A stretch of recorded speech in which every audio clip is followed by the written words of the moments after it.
Welcome to episode 110 of the Ron and Brian podcast.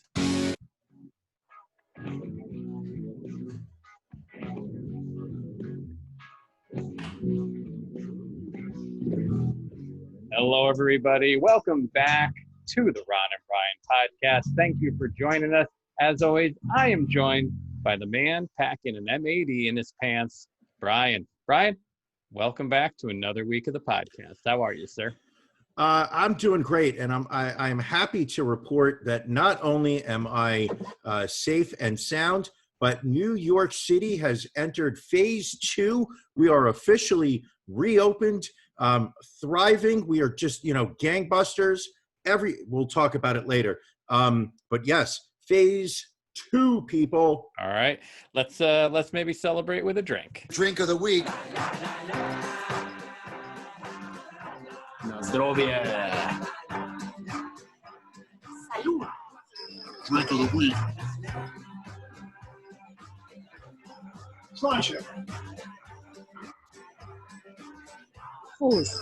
Drink of the week. Drink of the week. And drink of the week, for those of you who follow us on Instagram, you saw that I made good with my word to deliver Brian all of his Broken Goblet Brewing beer this past weekend up in Queens there. Filled that beer fridge. I don't think you could have fit anything else in there. So tonight we are trying one of the Crowlers. We are trying Broken Goblet's fucking Pilsner.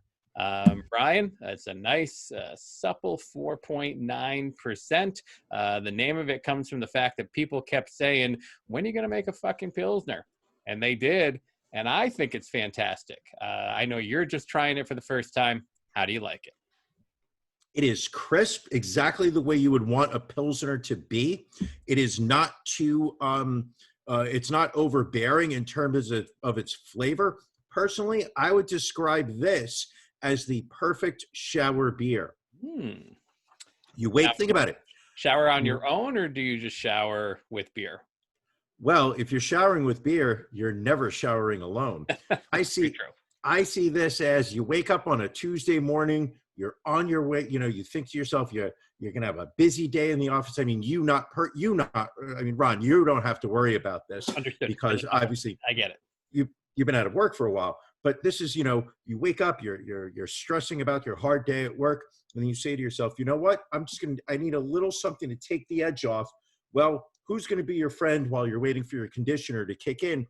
Well, this beer, Broken Goblet's fucking Pilsner. Jesus, right. This is good. So go to our friends at Broken Goblet in Bensalem, PA. They are reopened for patio service now that we have entered the green zone here. Go pick yourself up a couple of Crowlers of that.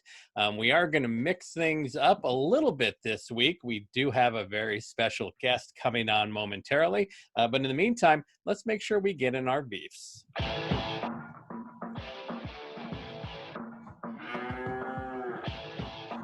Ron and Brian's beef of.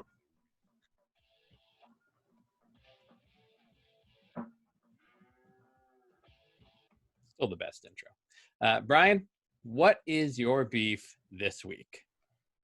My beef this week is New York City stores not participating in phase 2 reopening, New York offices not participating in phase 2. This past Monday, after what has been, in my opinion, as close to the dark ages, the ordeal New York City has been through, and I'm sure we'll be giving some examples of it later. We finally got the go-ahead that offices could reopen at 50% capacity this past Monday.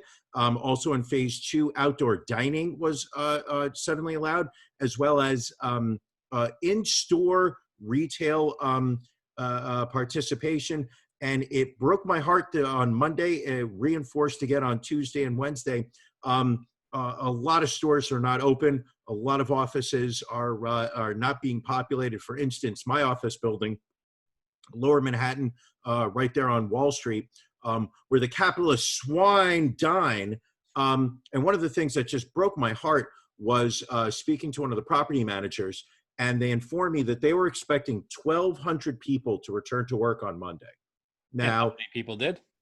think about, let's do some math a little bit. Okay. If you're allowed only 50% and they're expecting 1,200, then that means that the building minimum housed 2,400 people prior to the shutdown.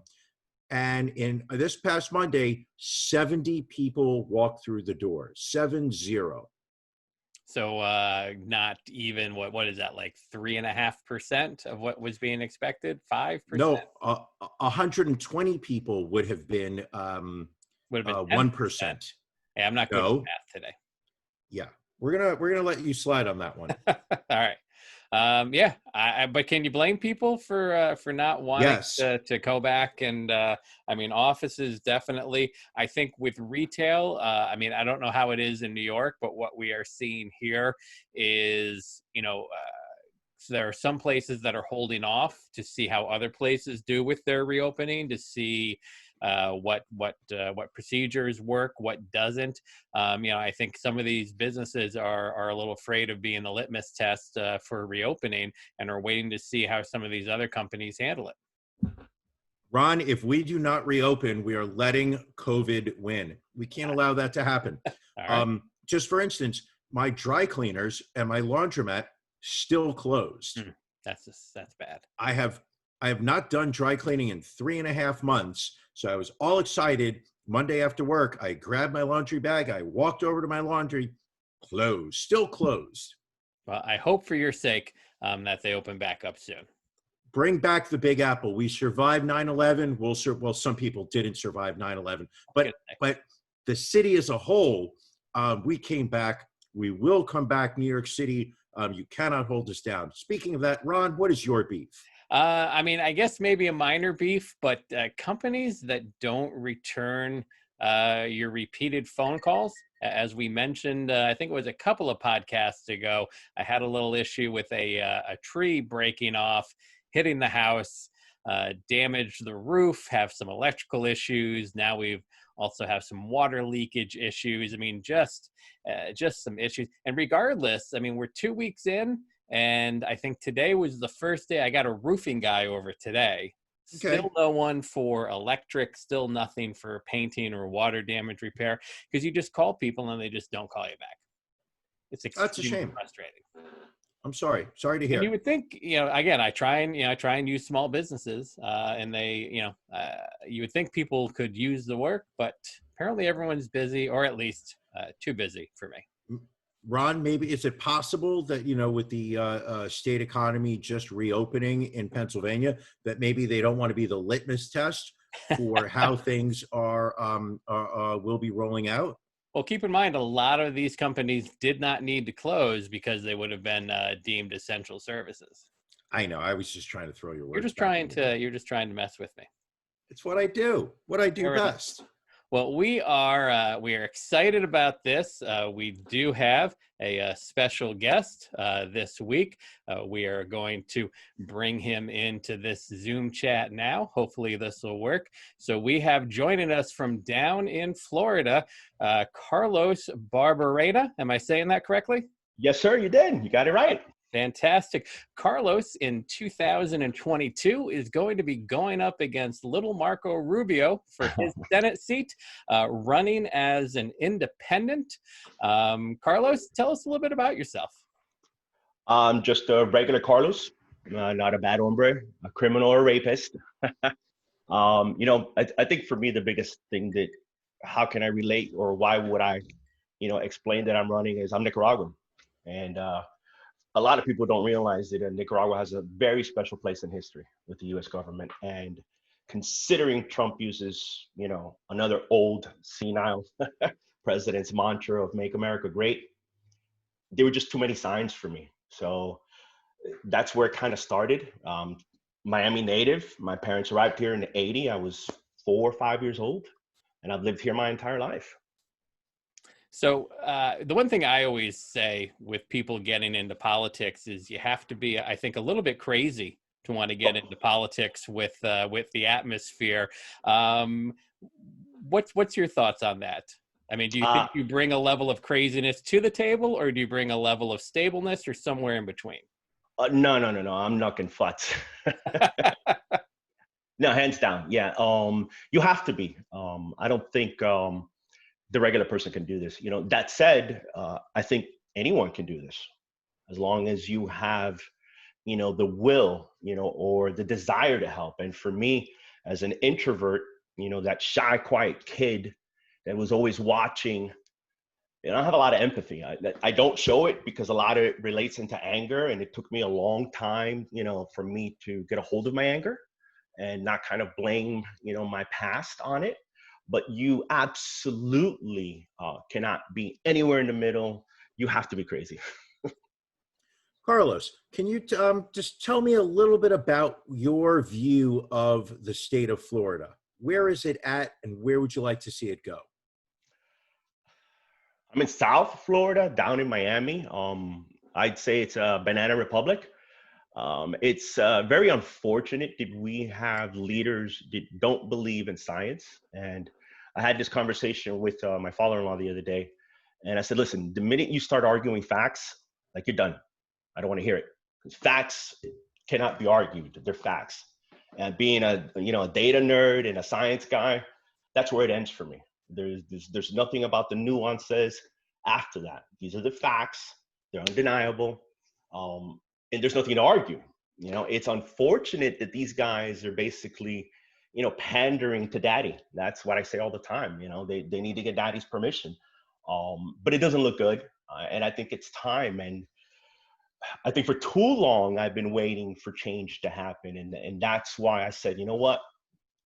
Listen, I maybe have a 3 to 5% chance of winning, right? The odds are against me. It's political suicide to, go in as in no party affiliation, but that's how I'm registered, and that's how I've been registered, because I don't believe in anyone picking any sides.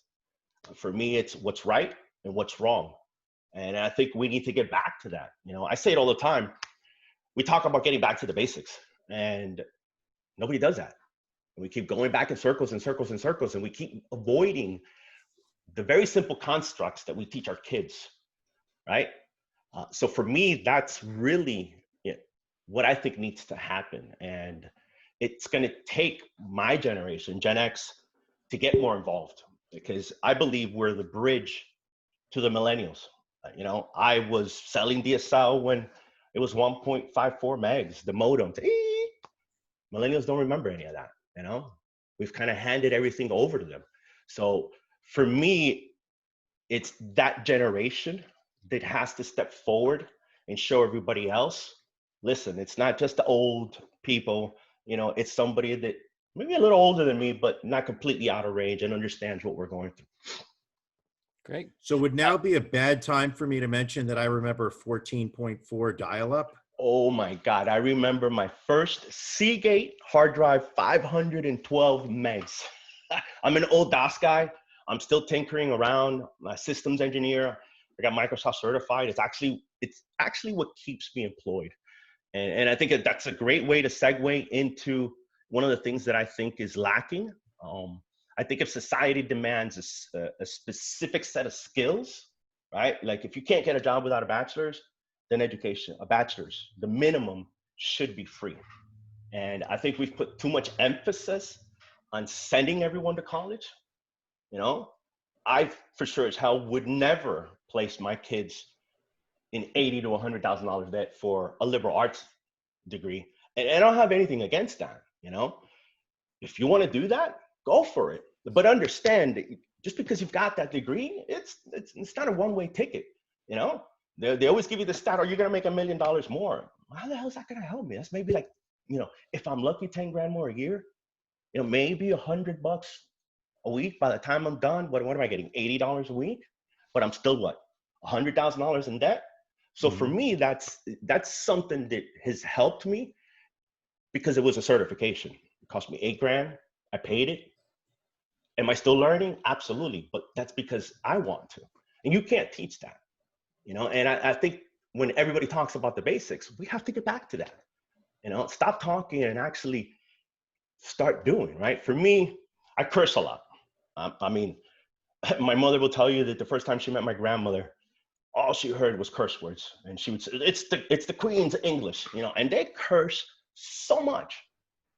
So I guess I picked it up from my grandmother. You know, I tell people I curse like my grandmother because to me, words don't matter. Actions, right? And it took me a long time to figure out Talking Heads, right? Because Talking Heads for me were a group, right? I'm an old rock guy. If you believe it or not, I'm a Led Zeppelin guy, right? And people find that, you know, but whatever. So Talking Heads, that's what they are, you know? And then I look at everybody that's out there. They don't represent me. You know, they don't know what it's like to have the power turned off because mom and dad couldn't afford things. You know, they don't know what it's like to stand in line, you know, food stamps, and have my mother walk away because she had too much pride the first time she used that. They don't know that. So how does that represent us? You know, the majority of us. So, you know, that's, you know, I could talk about this for hours. And I think it was, for me, time to stop talking and actually, you know, go for it. What do I got to lose? Listen, and especially in Florida, I mean, you know, we see you know, you've got Governor DeSantis, who always has a look on his face like he doesn't know what's going on. Rick Scott, who, I mean, you don't need to say much about him. Marco, like Matt Gaetz. Agreed. You know, these are people that don't, I think, represent the common man. And something you just said resonated with me, because one of my childhood memories is, you know, I was raised by a single mother, and she had 2 jobs and couldn't make ends meet. And we waited in line for food stamps one time, and she was so embarrassed to have her kids see that she went out the next day and got a 3rd job. And so that's how I got to where I am. Like, that's where I got my work ethic, was seeing a mom that, you know, would work hard. And you see all these politicians, both on the left and the right, I think, that look at these as lifelong careers, easy paychecks, and we don't see a lot that gets done for the common person. You're absolutely correct. And now that I'm getting a little more involved, my first bid was in 2010. I have a buddy of mine that ran for community council, and he calls me up and he's like, listen, the guy just doesn't want to do it anymore. It was literally 30 days before like the first round. So he drops off the paperwork for me. He calls me while he's in line, and it's like the nephew of one of the commissioners in line dropping off the paperwork. He beat me by like 8,000 votes. We had like 30 days, you know? That was my first introduction into, it doesn't really matter what anybody says, is because they're part of this family or they have this name. People recognize and they vote for it. 2010, for me, I was nowhere there. You know, my kids were young. Now they're all teenagers. So I said, you know what? It's time that I actually get out there and bring these conversations that nobody wants to have with me, because I'm so passionate about talking about these things. That I'm that guy that, that's okay, don't talk to Carlos about politics. You know? So let me give you an example. You mentioned healthcare. I spent 8 years in healthcare, and you can't sell me insurance because of what I saw. And my practice closed down in 2008. Back then, there were rumors. We were the largest general practice and the 2nd largest provider for HIV patients. We managed over 300 HIV lives. At that time, huge fraud. So that was really an eye-opener into systemic failure. And I had witnessed systemic failure trying to go to college, because when I went to college, and we're talking community college, I was denied financial aid because I had worked my junior year, right? And they're like, whoa, you made like $8,000. Like, that went to help keep the lights on and food on the table. So that was my first, you know, the man in the machine, right? The rage against the machine. Petulance of youth, but, you know, I shrugged it off and I moved on. But when I was in healthcare and people would turn a blind eye, it really started to resonate, because I would tell people, there's a Medicare deduction in your paycheck, no matter what. So when you think it doesn't affect you, it does affect you. And the hundreds of millions of dollars that are wasted every year, right? So if we take a look at the current pandemic, it got away from us. There's nothing we can do. The only way we're going to be able to do anything is by testing, right? Because we need the data. That's how this works. Without the data, we're not going to be able to control. So it's going to continue to get away from us. And when you've got the leadership telling you everything is fine and nothing's going on, well, that's exactly what's going to happen. It continues to spread. One of the things that I saw, I have access through, it's ArcGIS, it's the map that they use, like 21,000 infections, you know? Those 21,000 people had contact, right? And just because they tested positive now, we have no idea how many more people they infected, right? So to me, that's systemic, right? We can do as much as we want it to stay home, control our environment, be conscious of others, but it takes leadership, and I'm not seeing it anywhere. And it's taken too long already. I've been working full time for 25 years, and it's not getting any better. It's not getting any better.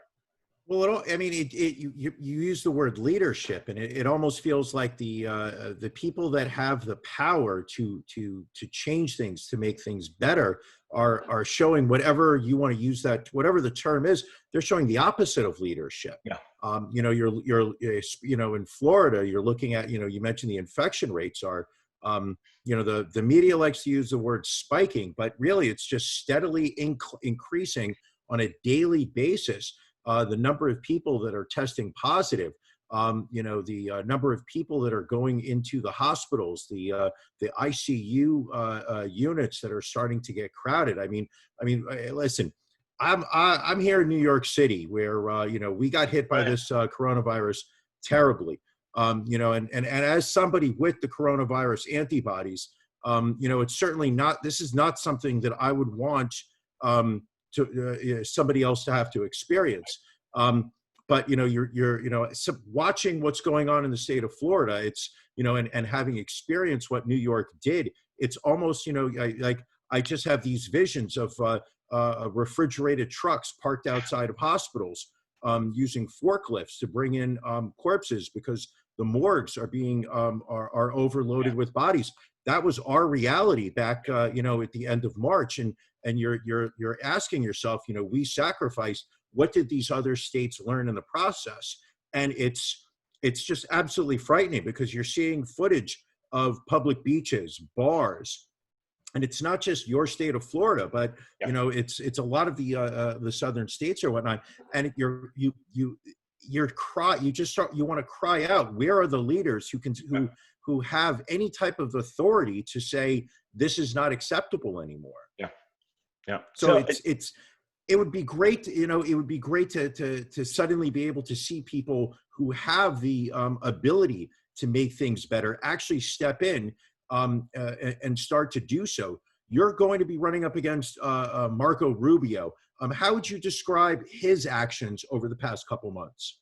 Inept, right? 100%. I think he's nothing but a puppet, a shill. I think he gets up there pandering at every opportunity that he can, because he's obviously jockeying, to run again for president. Right? That's just his bottom line. He talks about being, a Miami native. You can't catch that guy at his office down here. He's always, doing something else. We don't see him, and if you take a look at where his office is, that specific side of town is not the best. But maybe he lived there 30 years ago. He's not there anymore. He's in, in a better neighborhood, and he sure as hell doesn't go there. Even if his office is there. So I always tell people that, for me, coming from a communist country, seeing my parents fled for the opportunity, for a high school graduate to own a business, right, and to be able to succeed.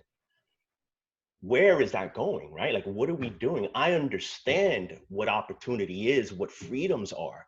And I think that's what society has taken for granted. Now, let's also talk about the dichotomy between money and health, right? Priorities. It's always money, money, money, money, money. If there's no health, there's going to be no job. And I can tell you that I learned that, back in 2000, when I started, in healthcare. And here we are, 2020, and things haven't changed. They've gotten worse.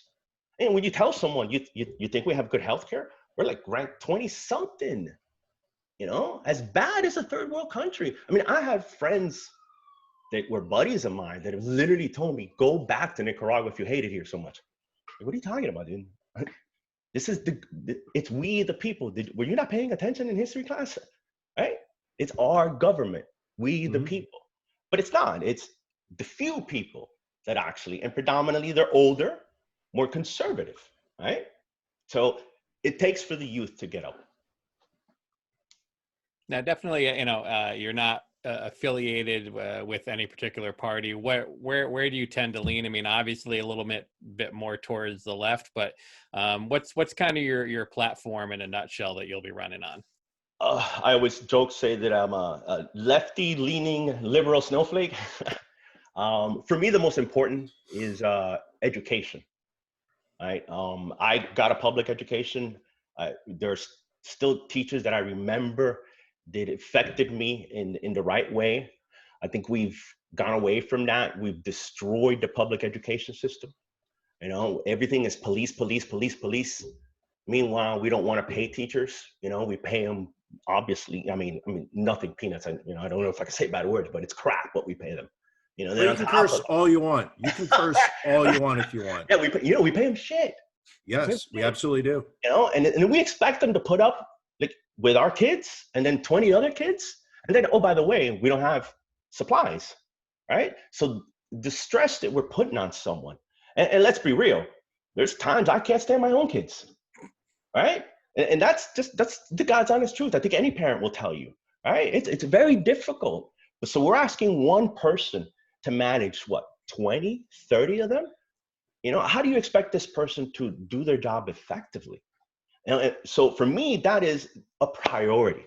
Right? The next is, I say accountability, right? And everybody talks about accountability. And I can tell you that I didn't see it in healthcare.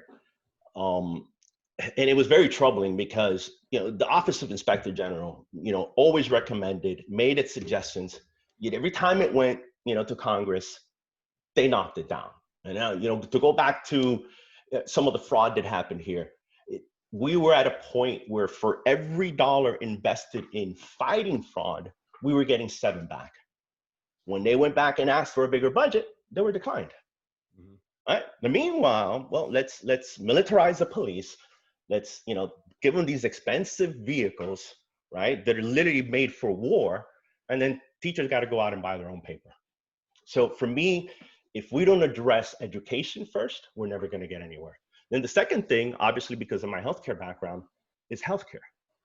Right? We need to fix that because it is a fact that if we're not preventive, it's going to continue down this path. And I always say, we don't have healthcare. We have a disease management system for profit, which for me makes it even worse. So if we don't take care of those 2 basic pillars that I think of society, if we can't educate the masses and we can't keep them healthy, then the rest is just, you know, we're spinning, right? We're spinning the wheel. We're not really going anywhere.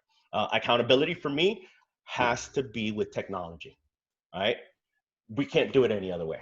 And I've worked on government projects. It's not there. It did get better after September 11th for obvious reasons, but there's still a lot more that we need to improve. Those are just, you know, 3 things. I mean, I can go on and on and on, but for me, those are the very important ones, especially the teachers. Yeah, I mean, I think if it's one thing we've seen, and the pandemic has really shined a light on a lot of areas, and it's shown, you know, with parents trying to do homeschooling, I think they have more respect for what teachers do. Absolutely. Seeing what the frontline workers, essential workers, first responders, nurses, doctors, you know, and showing how little of a lifeline this country has for people, you know, with as far as money in the bank, aged unemployment systems in every state out there, your healthcare being tied to your employment, you know, how food desperate people are, how clothing desperate people are. And then, you know, you throw on top of it, you talked about the militarization of the police. I mean, what's your thoughts on what's been going on across the country with the Black Lives Matter protest, and now talks about people pushing to defund the police? I don't believe in bans, and I don't believe in defunding anything, right? We do need police, right? That's just the bottom line, right? So to even entertain that conversation is something I would never do. Now, do we need to police the police? Absolutely, right? And here's where abuse needs to stop. And how are we going to hold these people accountable? For me, this immunity, has got to go, right? You and I are not immune. Whatever we do, there's consequences. And I think if someone knows that there's no consequences, that's where the abuse happens. And we're seeing it time and time again, right? These guys get suspended with pay. I've never been suspended with pay, right? Nope. Yeah, and it's not going to happen, And then you take a look, 19 incidents, 3 incidents at work and you're gone, right? So corporate America is telling us one thing, but yet the government makes exceptions. And for me, you can't do that, right? Right is right, wrong is wrong, right? Equality for everyone. I don't believe that anyone is greater or anyone is lesser. We all put our pants on one leg at a time. So how do we fix that? Training, right? We really need to look at who we're hiring and what are we doing to correct some of the behavior. And that allows me to get into what I think is a very important issue that is often neglected, is mental health. And it took me a while to realize how important mental health was in my life, right? Unfortunately, it took me 40 years to realize that. And now it's all I talk about. It's completely neglected. People rave like, oh, I got, 13 visits from my health insurance. So it's 1 visit a month, right? We all have issues, every single one of us. And it seems like every year those issues are becoming harder and harder to deal with. Right? Now, coupled it with a pandemic, there's going to be a 3rd wave of this. Forget the sick, right? Our emotions, anxieties, all of that's not even being addressed because it doesn't get addressed, right? Because America's tough, right? And a lot of it has to come from that, though. The patriarch, right? The macho man, boys don't cry, because that's the way I was raised. And we got to get rid of that. Boys do cry. And I think we need to accept the fact that no one is normal, right? Being atypical for me as an introvert, that's all I did, was just all I wanted to be was normal. But what is normal, right? And who gets to decide that? So I think mental health is something that we as a society need to pay better attention to. It's commendable. Very commendable. Thank you. So now you're running obviously against you've got Marco Rubio out there. It looks like he has at least one registered opponent on the Republican side. There's Josu LaRose, I believe, who's signed up on the Democratic side, and another independent, Grace Granda. What would you say, kind of leaving Marco aside because he's obviously the incumbent, what would you say that you bring to the table that these other candidates do not? Specifically to what's going on right now globally, how immigrants are being treated, I can relate to that, right? Because technically I am a dreamer, and I was 5 years old. I didn't raise my hand and said I want to go to America. My parents made that decision, right? And I know the pain that caused me. I know the struggles that my parents went through, and I'm still struggling. So that hasn't changed. So we see that the majority of politicians are all these CEOs, or some of them are lifetime politicians because Matt Gaetz, right? Father made a phone call, and before you knew it, he was in.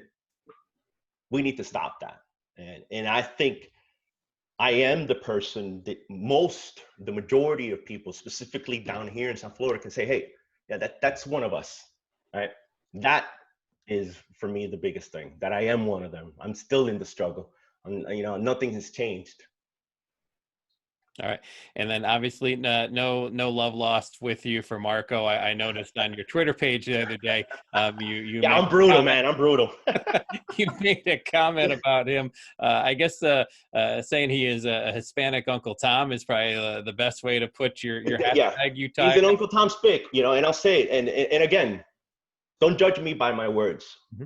Judge me by my actions. And we tell children in elementary, don't judge a book by its cover, but it's all we do as a society, right? And I think that's why we are where we are. I don't know when that happened, when all of a sudden it was just, hot air coming out of someone's mouth, and that's what we believe. Let's get back to the basics, actions. So I'm not gonna, my daughter's like, Dad, make sure you don't say anything. And I looked at her and go, would you support anyone that isn't being honest? She goes, no, Dad, but still, like, just don't say anything. I'm like, so are you asking me to change who I am? She sat back and she goes, well, no, you're right. And I'm not, right? You're not gonna see me in the typical blue suit and all that, because that's not me. I'm not that guy. Right? So if I'm gonna go out there and I'm gonna talk to these issues, I'm gonna talk because from experience, and number two, I'm not gonna pretend to be something that I'm not, right? Either you agree with me and my actions or you don't. Not because of the way that I'm dressed, right? Not because of the fancy clothes or the shoes, right? None of that matters. Because look at where it has gotten us. And this isn't progress, plain and simple.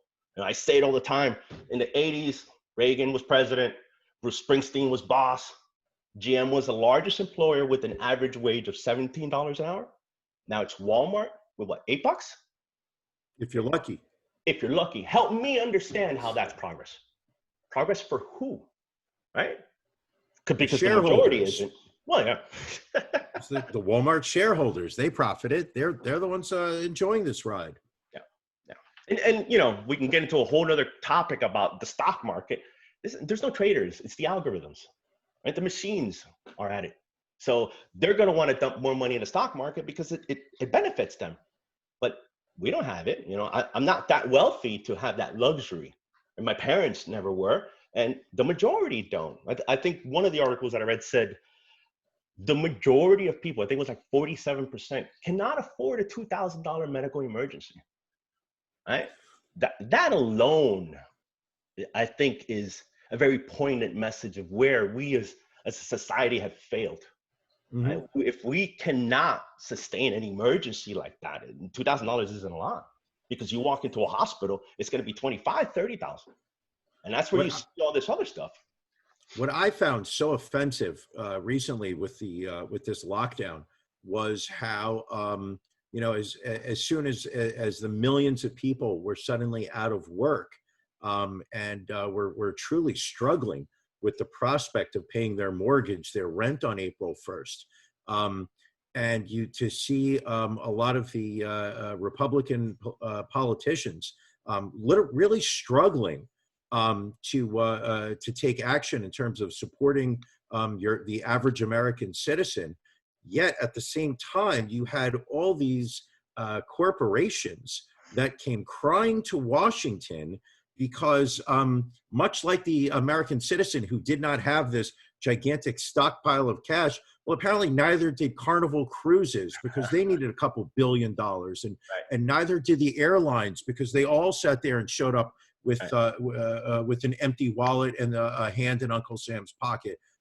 It almost suddenly gave the facade that, and maybe it was actually the eye opener. Hopefully that we can have some change, but it was that a majority of our wealth is held by very few people, by very few organizations. And the rest of us are patting ourselves on the back that this is the greatest country in the world. This is the greatest system known to mankind, and that we're all doing great because we all have MacBooks and we all have nice cars. Unfortunately, none of us have any money in the bank.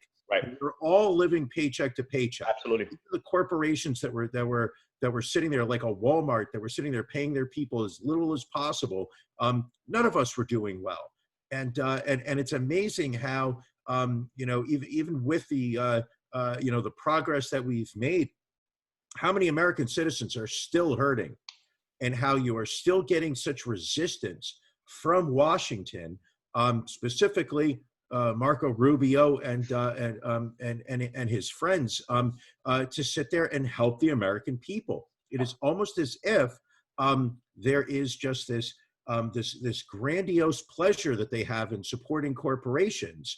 But if the aid is going to actual people, it's oh no, that's socialism. We have corporate socialism. That is the basis of our economy. If Wall Street decides to make too many risky bets, and they need to have, like you said, have daddy show up and pay their bills, they are more than happy to take that cash, and Congress is more than happy to write the checks. But when it comes to helping out the people, they got a real hesitancy for it.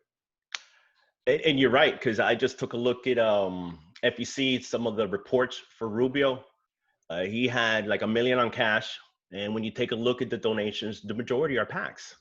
So Right. he's a complete Of puppet. course. But here's the thing, like, whose fault is this, right? The framers constructed, the machinations that were supposed to defend us for the rest, right, in perpetuity. We, the people. Right? If that's a socialistic mantra in and of itself, right? Because it's speaking in the collective, but the collective doesn't get up because everyone's with this hear no evil, see no evil, speak no evil. My life is great. I drive my nice car, and they ignore. And I don't watch the news because no news is good news.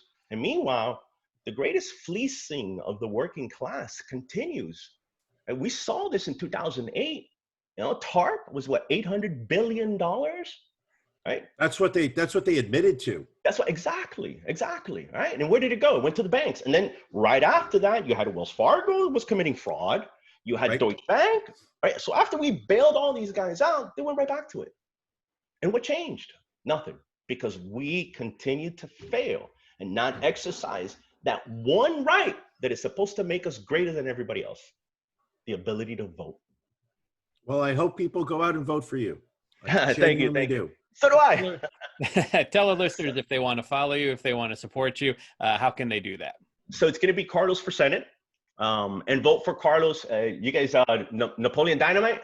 Yes. Yes. I made a shirt just like that. Nice. I waited an entire year to get that domain name. I will say I haven't published a lot of the stuff yet because I was preparing to leave the automotive industry. So I opened up a media company. So I got to walk a fine line because I'm actively campaigning. All right. I don't want anything to come off as self-interest or self-dealing. So I'm still consulting with my attorney as far as when I can, click everything on and make sure that everything is separated so that there's no appearance, right, of any impropriety. Which is refreshing in and of itself, given what we see go on in the current administration. Right? The fact that you're actually taking the steps to not break the law. Yeah. Shocking. Heads and tails above a lot of people right now. Well, let I'm us a law-abiding citizen. Let us know when all that stuff goes live because we want to let all of our listeners know. Thank you so much. I appreciate it, guys.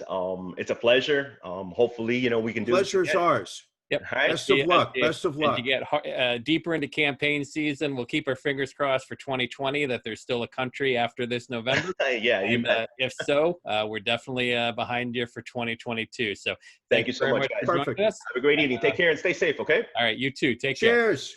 Cheers. Bye. Well, I listen, I like the guy.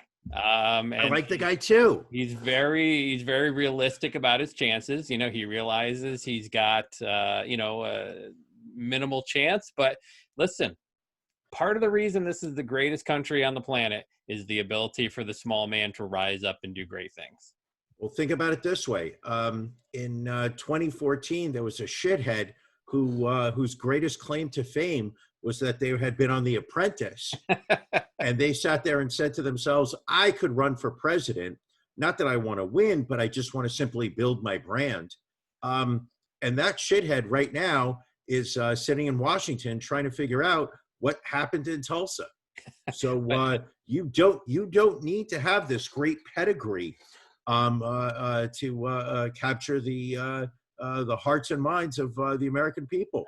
So that was Carlos Barberena. Again, you can find him at carlosforsenate.com. He is also on Twitter. You can follow him there. But again, you look at basically a self-made man, as he mentioned. He came to this country with his parents in 1980. No college education, just graduated high school. Taught himself IT. He's been in healthcare. He's been in the automotive industry. He's been in general practice, and he started a few of his own companies and is now going to run for Senate. And you have to think Rubio's seat is one of the more vulnerable ones out there because he just is his constituents really at this point seem to hate him. And I think a lot of them, he got swept in with everything that happened in 2016. And I think seeing as how his constituents have been treating him over the past couple of years, I think a lot of people really regret that vote. I think that the lesson that we've learned from 2016 is the requirement to provide quality candidates. I think that one of the reasons, one of the mistakes that the Democrats made in 2016 was they lost the finger on the pulse of their base. They sat there and just assumed that Hillary was incredibly popular because Obama was incredibly popular, and I don't think that they were arrogant, and I think a lot of people voted for Trump simply because he was not Hillary. I think we learned the lesson. Hopefully, a lot of people now will vote for Joe Biden because he's not Donald Trump.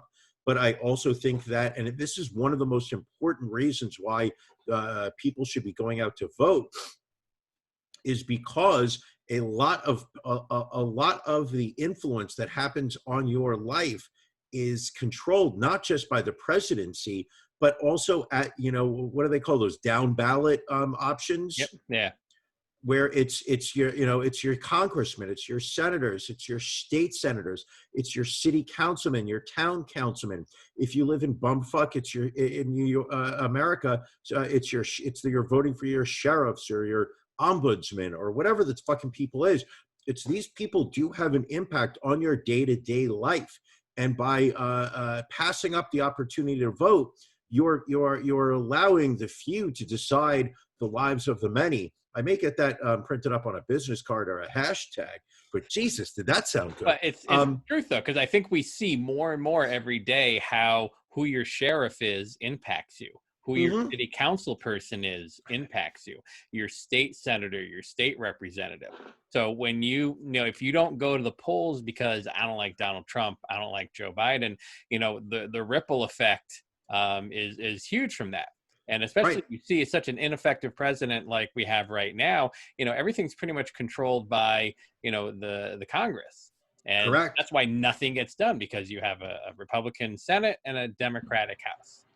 And also one of the points that that Carlos made or is that I think is important is the fact of, shame on us, the American people, because we bitch and complain about how we hate the incumbent. But yes, the re-election rate, don't spill your beer. I will just, all right, good. But the re-election rate for incumbents is so ludicrously high. It's the fact that we like to spend 2, 4, 6 years bitching about the person that we've elected. But when we go into the voting booth and click a machine that's being controlled by the Russians, it's the idea that, most of us go in there and sit there and go, well, I see 2 names. Who do I know? Well, this guy I'm familiar with. I'm just going to vote for this person again. And then we walk out and we bitch and complain that the person we just voted for is fucking us over for their next term. Well, wouldn't you say it starts even before that? It starts in the primary process where people don't even bother to get involved in the primary. Like, I've seen some people post their ballot online where they have written in the name of like a good friend on their election ballot. That's throwing a vote away, in my opinion. But again, I mean, it's a primary. People can do what they want. But don't you feel it starts somewhat in the primary election? Hold on, because I'm feeling attacked on that one. Why is that? Because this past week, New York had their primary, and I voted for my girl, Tulsi Gabbard. Wife number 3. Tulsi, I'm here. Call me. I knew Biden was going to get the primary, so I was okay throwing that vote. But then and this is one of the, the lessons that I've learned over the past year, is just how important it is for, the down ballot options. Is I was voting for city councilmen. And then when I got to the point of my representative, I believe it was in Congress, not the state Senate, right? Yes. I sat there and said, I am not familiar with either of these names, and I don't want to just vote for the incumbent because I'm familiar with that name. So who on this planet do I trust to represent me in the U.S. Congress? And I thought of one person, and that's the person whose face I am staring at right now. That is yours. Well, thank you. Although I will say, if nominated, I will not run. If elected, I will not serve. Why not? It depends on what the pay is. I mean, I'm not really getting paid anything right now, so. Yeah, but do you realize the kickbacks you would get from the PACs? That's true. Private planes. Yeah, listen, you could fly them to Lolita Express. Well, in the meantime, let's get back into the podcast here. We definitely will have Carlos on again in the future. Absolutely, he was fun. He was fun. Yes, but let's get caught up with This Week in Racism. Week In racism. racism. So this is a little bit of a flashback to last week. We had talked about former CrossFit CEO Greg Glassman, who had resigned due to racist comments and tweets he made. Well, he has now agreed to sell the company after allegations of rampant sexual harassment have come to light.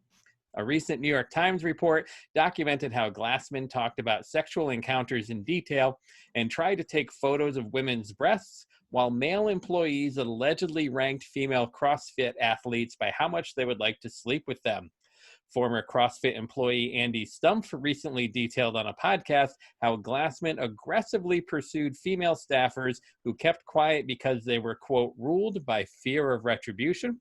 Stumpf also recalled that Glassman once told a female staffer he was pursuing that he hoped her boyfriend, who was in the military and deployed overseas, would die serving his country.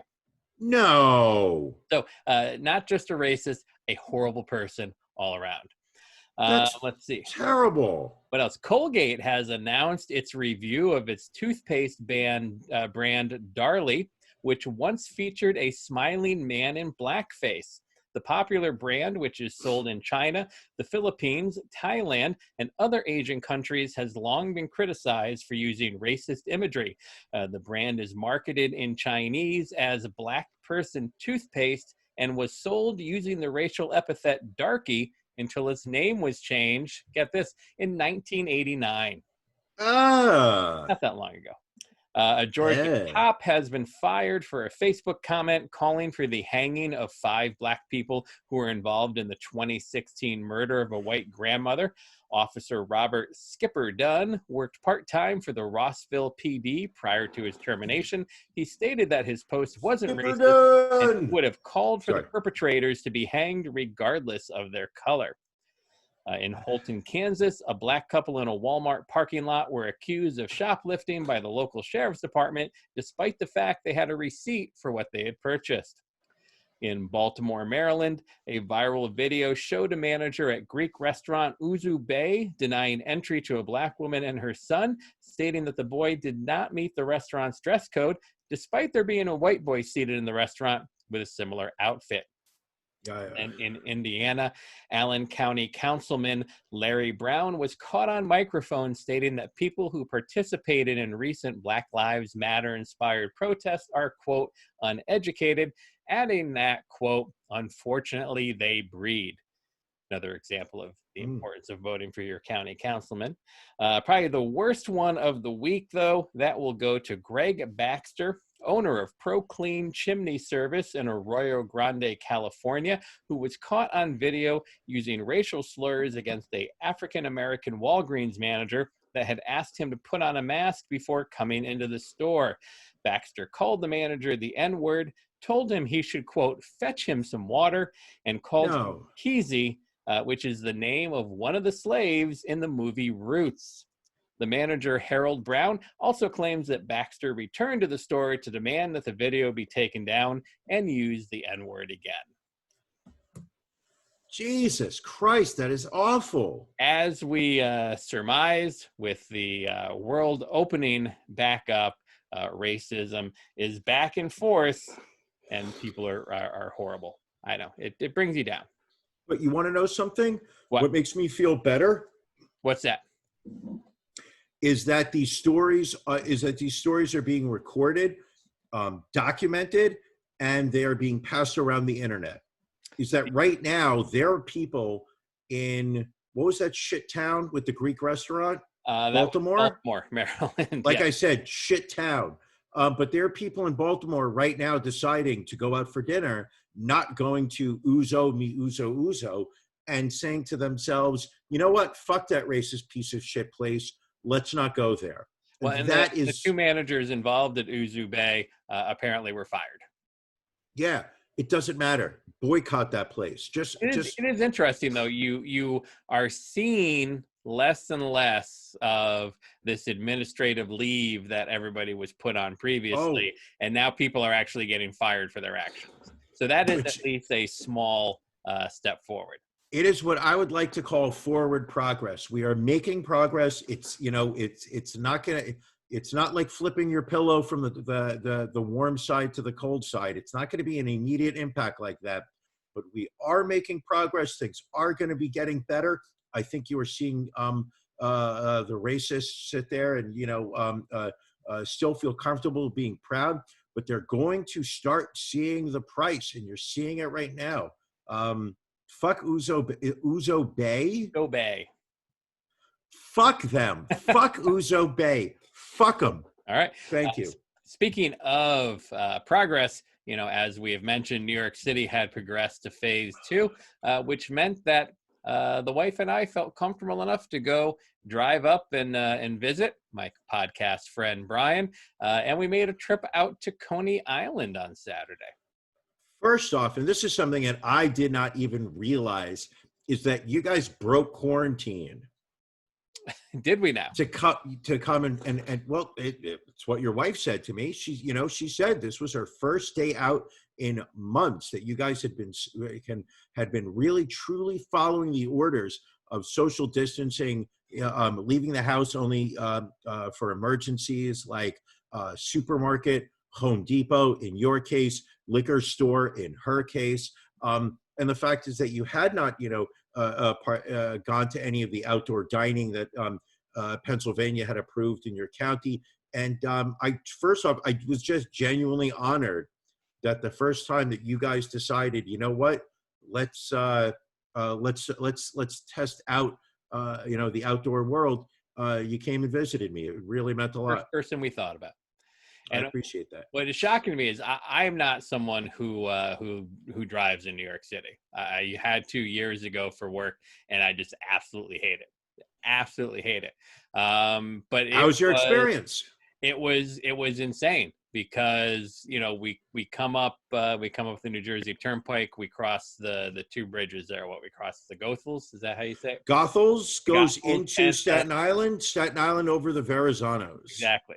I have never in my life, regardless of time of day, been able to drive the speed limit on those bridges. And yes, it was just clear sailing over both of them. It's this, I got to say this. I mean, we went through hell in New York City. You know, as I pointed out earlier, the refrigerated trucks with the you did mention that, yes. By the way, kudos on keeping your composure. I was locked in, seeing your reaction on that. But it's we've been through hell. We are out of hell. In fact, we are one of the safest places, New York State as a whole, one of the safest places in terms of the coronavirus exposure right now. And what makes me truly happy is that people are genuinely following, you know, the quarantine. They're following social distancing guidelines. It's the fact that you know, you go to New York City now, and most people are home. Most people are home. Most people are. I mean, we went to Coney Island. Beautiful day on Saturday. Sun was out. Wasn't too hot. But people, people weren't crowding together. People, for the most part, had on masks. If they were close to people, if they were in stores or restaurants, you know, they definitely had their mask on. And it was just and great. Kudos. Hold up. Yeah. Kudos. Much respect to Coney Island Brewery. Yes, they were selling beer out in front. Let me tell you, we got ourselves some hot dogs from Nathan's Hot Dogs, got ourselves from ice cold beer from Coney Island Brewery, and we're able to just sit out on the sidewalk eating a Yeah. hot dog and drinking a cold beer. And it was, listen, it was the best time I've had since this pandemic started. Yeah, it was. There were, like you said, everybody was, people were wearing masks, people were social distancing. The brewery, they were selling the to-go beers. You couldn't just sit there and, you probably could now because they have that outdoor space. But on Saturday, it was take your beers, please go. We said, yes, we'll go. We walked about 20 feet over and we found a bench and sat there and had ourselves a good time. I do have a question for you. How terribly sunburned were you on Sunday when you woke up? Surprisingly, not as bad as I thought I would be. I've got a little sunburn on my neck, but arms, legs are good. You were a little pink, my friend. The top of my ears burned, arms burned. Like I don't know if you can see, but the reddish hue that's coming off, and then ultimately, and this was the bitch, was the calves. Yeah, your legs. Your legs look painful. Well, I'll tell you, I didn't realize until the next day was the fact that we spent a lot of the afternoon with your wife and you sitting on the bench. I was standing facing you guys, so with the sun right behind me. Yeah, right in the back, just toasting my legs like a little hot dog. Oh, did we have a fun time? What a fun time it was. One thing that I will say is if you watch the video, I've got this little swoop of hair that comes down over my forehead. I did end up with a tan line on my forehead from my hair. That's awesome. It was great. Like the rest of my forehead was red and then just pale where the hair is. There's nothing wrong with that. And by the way, nice haircut, I'd like to point out. I was able to get a haircut from my good friend Carlos, not the Carlos we just interviewed, another Carlos. But salons actually open up again in Philly this Friday, the 26th. So my salon has already mentioned how they're going to be social distancing. So at least I will actually be able to go out in public and get my haircut next time. So your hair salons are not open? They are not open. They will open. They're allowed to open on Friday. They were my salon's open on Monday. They were initially supposed to be able to open when we went to the yellow phase, and then the governor changed his mind and closed salons and nail spas and barbershops and whatnot. And it pissed a lot of people off because they were like, you were going to let us open, now you didn't. So that's why even though Philly won't be in green till July 3rd, they okayed salons to open a week earlier. Got it. Well, listen, I think the one thing we learned about Michigan, people really want their haircuts. That is for sure. They are willing to get assault rifles and go to the Capitol for the right to do so. Whereas in New York, when we can't get a haircut, we just do it ourselves. Oh, it's nice and tight, my friend. Nice and tight. It looks like a bowl. It looks like a fucking bowl cut. Can I ask you something? Of course you can. What are you reading? What am I reading, Ron? It's almost like you know what the answer is going to be. This week I started reading. The title of the book is called, hold on, I had it written down. The name of the book is The Room Where It Happens by John Bolton, former National Security Advisor to Donald Trump. Wasn't he a UN ambassador at one point or no? Yes, he was. Wasn't he not in the Bush administration? I believe so. Does he or does he not look like Wilford Brimley if he never got diabetes? Yes, he looks like a very thin Wilford Brimley. Does he resemble a walrus? Very close, yes. Is he trying to position himself as someone who is not in favor of Donald Trump, yet somehow still a total scumbag? I don't think he's trying to position himself that way, but he's definitely coming across that way. Yes. How far into the book are you?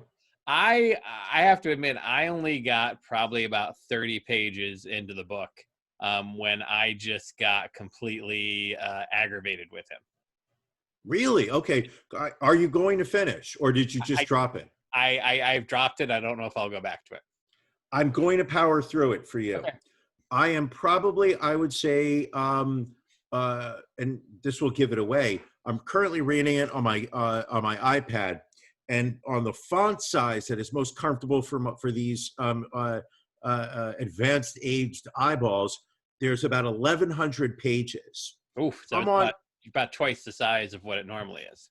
yeah, I'm right now about, I would say, on page 200.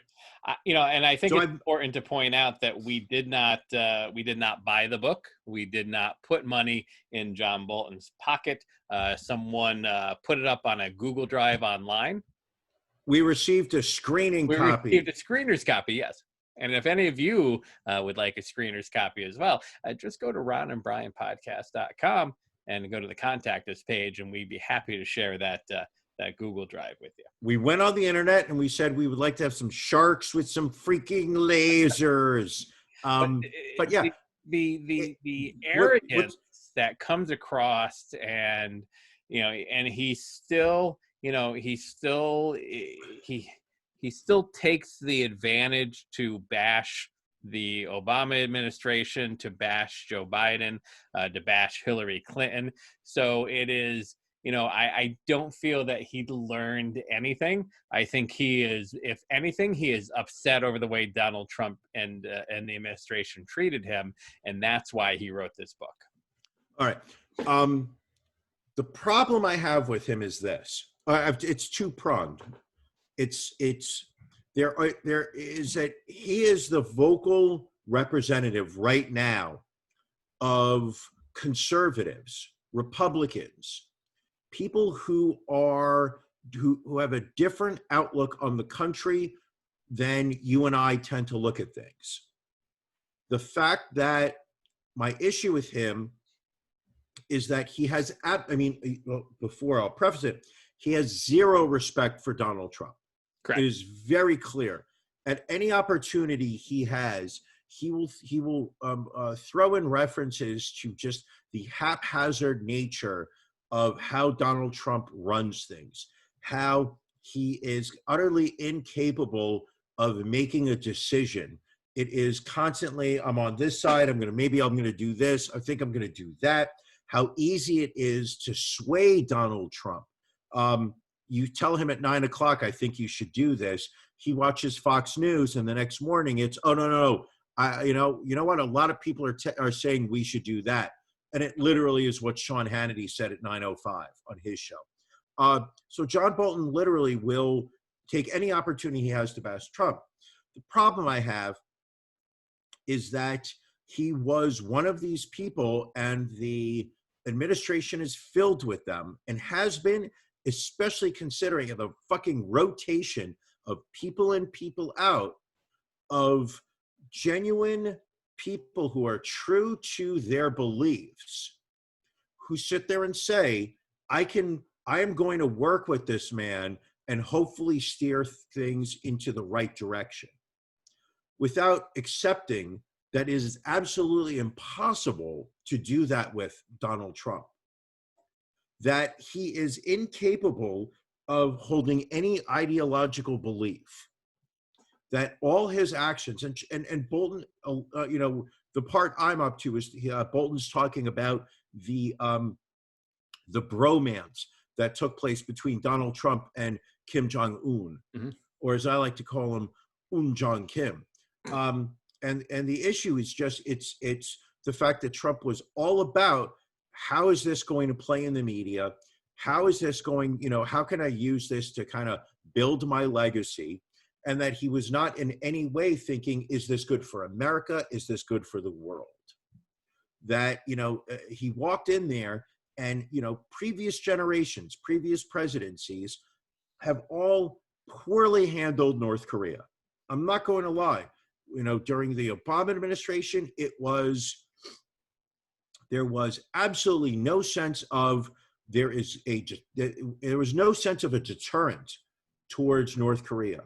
It was, we will negotiate, we will give you, we will lower economic sanctions, we will work with you, and under no circumstances would you believe that there is any red line in the sand, is that the phrase, or red something? It could be. I don't know. I'm not right. The point being is the fact that, you suddenly have this Republican who's sitting there saying, we're going to use military, we're going to blow them up, we're going to, like hell has no fury. What was the phrase that he used? He's like, that would be fire and fury, unlike yes, which the world has never seen before. And yet, when presented with the opportunity of meeting him, Trump was literally giddy like a schoolboy at the idea that he was going to be nominated for a Nobel Peace Prize because he was going to be the guy who was going to get the North Koreans to denuclearize. But when there was ever any talk of, okay, we need actual concrete rules to prove the denuclearization, Trump just out there was like, well, we already got our picture, so let's just move on. And it's the fact you've got these fucking people like Bolton who are going into this administration with the idea of we are going to make things happen without accepting that this guy's a fucking idiot. And I'm not talking about Kim Jong-un. The fact is he is incapable of representing what's best for this country, regardless of whether you're Democratic or Republican. He is literally one of the most self-serving individuals that has ever sat behind the Resolute desk. Right. And I guess maybe that's what bugs me about the book is like, it really seems like he is writing along the lines of, hey, you guys aren't going to believe this, but Donald Trump isn't qualified to be president. Like, no fucking shit. Like, most of us realize that prior to even the election happening. Yes. And for him to be like, and again, I don't know that he tells us anything that we don't already know, that all Donald Trump does is try and make deals across the world that are going to help him get reelected. That Correct. Donald Trump just does things that serve himself, that there is no cognizant plan, that there is turnover. There was nothing I saw. And for him to do these interviews and to be like, well, why didn't you come forth, during the whatchamacallit, the impeachment hearings? Right. Like, well, I wasn't going to help the Democrats, drive their truck into a ditch. So again, if when pressed on it, he shows that he's just going to play partisan politics regardless. He's not someone who's going to put the country ahead of party. He is someone that just can't put Donald Trump ahead of himself. But it's worse. It's not even a country ahead of party. Because if Donald Trump was impeached, Mike Pence would become president, and Bolton speaks highly of Pence at every opportunity. So you would think that if he is a true Republican and he truly believes in his ideals, that he would want Trump to be impeached so that Mike Pence, somebody who is more aligned with his values, would become president. But he didn't do that. He didn't have the balls. He kept his mouth shut like a little bunker bitch that he, sorry. He's not the bunker bitch. He's just a bitch. He's the Bolton. He's hashtag walrus bitch. I like that. Hashtag walrus bitch. I'm going to tell you something. This crowler just kicked in about 5 minutes ago. Well, how many of these can I drink at a time? However many you'd like. I mean, it's up to you, my friend. 32 ounces of liquid refreshment. Well, you know what? Hold on a second. You know what I'm going to do? What's that? We're gonna cut this episode off. I think we've hit everything, to go to right? The Patreon. If the beer's kicking in, that tells me it's time to move over to the Patreon episode. We're gonna go to the Patreon, and I'm gonna crack open another one of these crowlers. All right. So again, if you want to be part of the Patreon, go to ronandbrianpodcast.com. Upper right-hand corner, there's a link called Become a Patron. You can become a patron as low as $5, get access to great additional content, get some swag, listen to Brian's drunk ramblings in a few minutes. I haven't had a drink since Saturday. Really? Okay. Yeah, no, I haven't. Wednesday. I mean, I don't know if you should pat yourself on the back too hard. Oh, no. Okay, well, you know what? I will say this, is the fact that during this lockdown, especially I would say the last 6 weeks or so, I was pretty much drinking every night. Right. Now, not out of control drinking, but there was not a day that I could think of. I would maybe drink 5 out of 7 nights. I'll give you a little credit then. So, but you know what? I'm doing another crowler, and we are going to have a insane patron. This Patreon's going to be fucking crazy. Ron, take us out. All right, we're going to roll out of here. We would like to once again thank Carlos Barberena for coming on the show. Go to carlosforsenate.com. catch you on the Patreon if you're a patron. Otherwise, we will catch you next week, everybody.